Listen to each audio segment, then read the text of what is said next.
Labadiena, mėly televizijos žiūrovai. Šiandien norėčiau, kad mes nukeliautume į Dzūkijos šilus, šimtamečius šilus. Aišku, ne grybų rinkti, pavasarį ankstyvą, ten grybai beveik neauga, nebent bobaausiai, bet ir tai jie bus vėliau. O pažiūrėkim, koks nuostabus tas šilas, kokios puikios tos Dzūkijos pušys. Bet tarp pušų slėniuose ten yra pelkės, aukštapelkės, žemapelkės.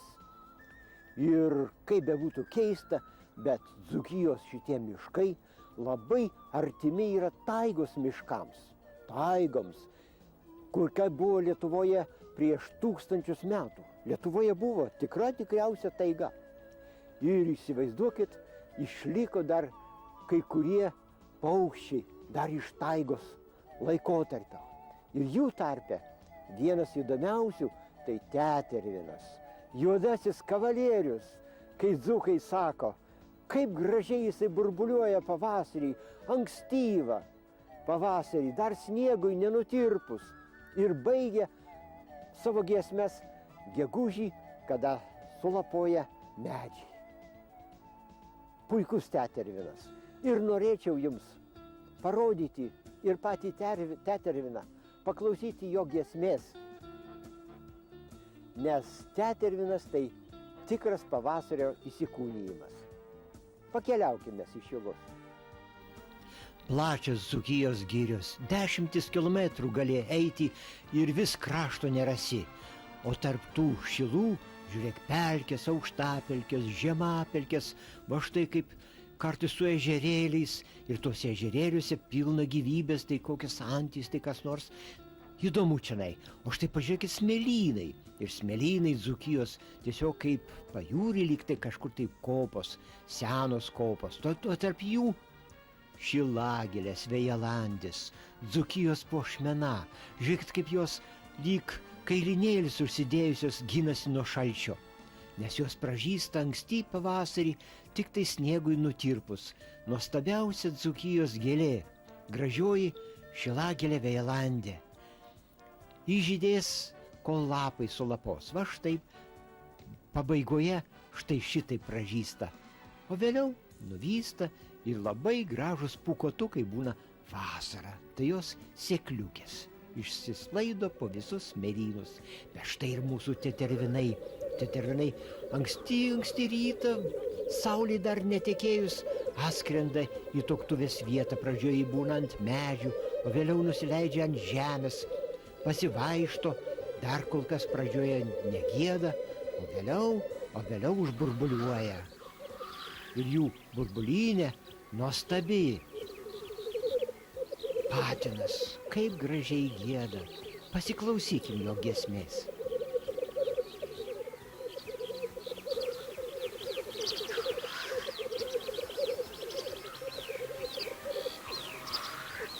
Pavasarį tetervinas patinas ypatingai gražus. Žvilgėte žvilga jo mėlynas apdaras. Bet jūs pažiūrėkit jo antakiai, kokie pritvinkę kraujo, raudoniai iš tolo švyti kaip švyturiai. Ir beje, jie skiriasi. Skiriasi jaunas tetervinukas nuo seno tetervino. Jauno tetervino sparnai būna rudi, o seno giedoriaus ir sparnai būna mėlyni. Pauodegio plunkstos baltos, baltutėlės švyti kaip švyturiai. Jie duoda signalą vienas kitam. Patinai susirenka į pulkelius. 2, 3, kartais 4 patinai gieda. Bet tuoktuvės viduryje va šitaip gieda tik tai seni, patyrę tetervinai. O jaunikliai turi tenkintis išeiti į tuoktuvės pakraštį, nes jie kol kas į tuoktuvės vidų neįleidžiami. Toli sklinda tetervino giesmė, už poros kilometrų galima jį girdėti. Tad nieko nuostabaus, kad lapė išgirdusi tetervino burbuliavimą stengiasi pačiupti juodį. Bet vienas kitas tetervinas būna medžių viršūnėse. Pamatę rudąją plėšrūnę, jie sukarkia ir visi tetervinai nuskrenda į kitą vietą. Ir tenai vėl iš naujo burbuliuoja lyg niekur nieko. Labai įdomu pastebėti pateles. Patelės labai skiriasi nuo patinų. Jos rudos, rudutėlės ir margos. Taip, kad jeigu patelė tupia ant žemės, perėdama, o jį peri visuomet ant žemės, tai jos tikrumai kaip ir nesimato. Ir jį taip tvirtai pasitiki savo spalvomis, kad praktiškai galima beveik ranka ją paliesti ir jį nenuskris nuo lizdo. Lizde būna iki 10 kiaušinių. O štai žiūrėkit, kadangi tetervinai poligamai, tai jie burbuliuoja ir kviečia tuo pačiu pateles atkeliauti pas juos. Ir jeigu susitinka priešininkai lygiaverčiai, tai tada kautynės neišvengiamos, net plunksnos dulka. Jeigu jaunas patinėlis pabando ateiti į tuoktuvės vidurį, tai jisai paprasčiausiai išvejamas. Įdomu stebėti tetervinų kovas, o ypatingai jeigu susirenka keli patinai ir lygiaverčiai patinai. Prie stipriausio, galingiausio tetervino susirenka kelios patelės ir jeigu patelė sutinka meiliai pabendrauti, jinai paprastai pritupia. Bet gamtoje taip ir būna, žiūrėkit, unikalūs kadrai pasirodo. Ir patelės dėl gero patino kovoja. Ir ne bet kaip, žiūrėkit, uodega papūtus, kaip ir tetervinas patinas, jinai veja lauk visas kitas pateles nuo savo išrinktojo. Nu, čianai nepakartojami kadrai. Pasimylėjusios patelės skrenda į paraistę arba į pamiškę ir tenai iškasa negilę duobelę ir iškloja lapais, žolelių stiebais, padeda iki 10 kiaušinių ir peri.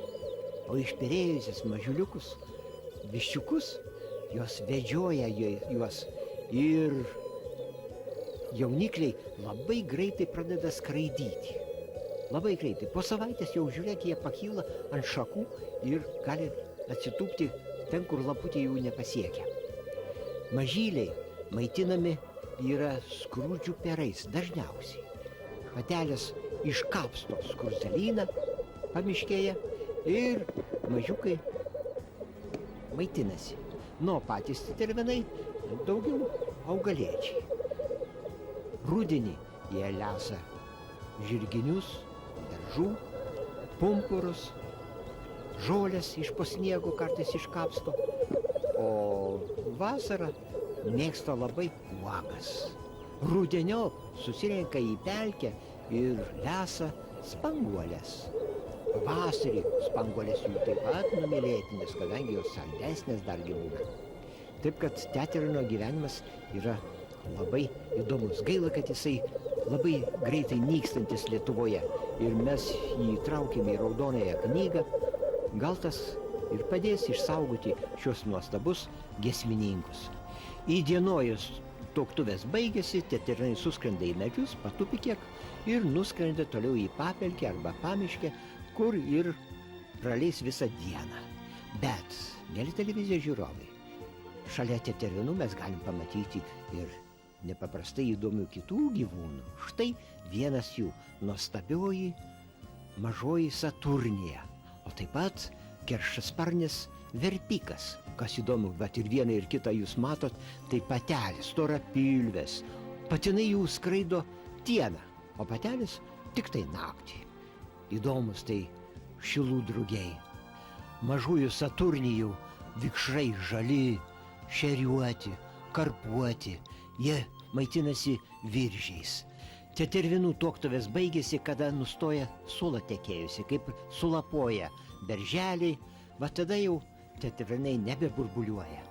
Ir patelės vienos augins jauniklius, o mes nukeliaukim į papelkius. Papelkius ir žemapelkes ir ežerėlį, kur yra. Ir tame ežerėlį, žiūrėkit, antis klikuolė.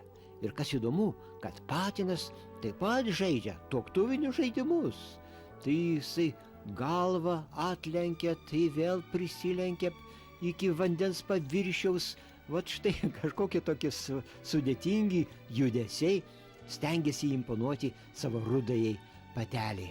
Patelis neišvaizdžios, bet jos įdomiausia, kad jos peri medžiuose, medžių drevėse. Ir mažyliai krenta, kad ir iš 10 metrų žemėn. Nesusimuša, nes jie pūkuoti pūkuotukai. Atrodo, kas gali būti gražaus arba įdomaus pelkėje, ar žemapelkėje, ar aukštapelkėje, o vis tik ten tikrai įdomu ir netgi gražu. Tik tai reikia atidžiau pasižiūrėti.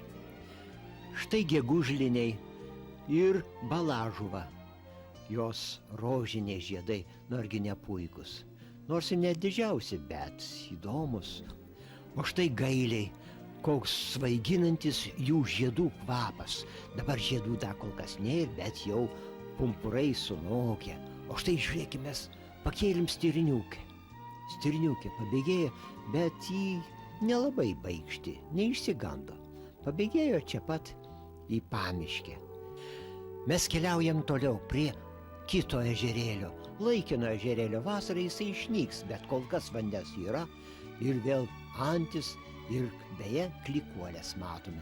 Ir klikuolės, va žiūrėkit, netgi gaigaliukai pešasi dėl savo rudos neišvaizdžios patelės. Netgi keli susirinkę. O štai raisto pakrašty klykauja gervės. Gervės, jos irgi tuoktuvinį šokį šoka.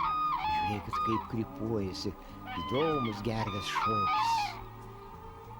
O jų trimitavimas iš papelkio sklinda toli į šilus, net už kelių kilometrų gali išgirsti gervės trimitą. Jos čia ir lizdą kraus ant žemės. Gana stambų, didelį, padės porą kiaušinių, perės ilgai, o vėliau vedžios 2 mažus geltonus pūkuotukus gerviukus. Galinga gervės giesmė. Pasiklausykime.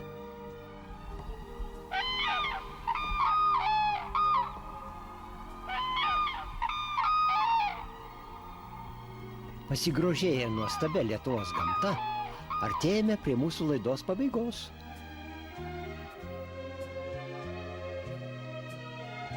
Mėly televizijos žiūrovai, tikiuosi jums patiko tas slepiningas Dzūkijos girių gyvenimas. Tas įdomusis juodasis tetervinas, kuris taip anksti ryte burbuliuoja. Ir pavasarį, kada žmonės taip retai nueina į girią. Nedaug kas jį esate girdėję gamtoje. Tikiuosi jums patiko. Na, o mes susitiksim kitą kartą.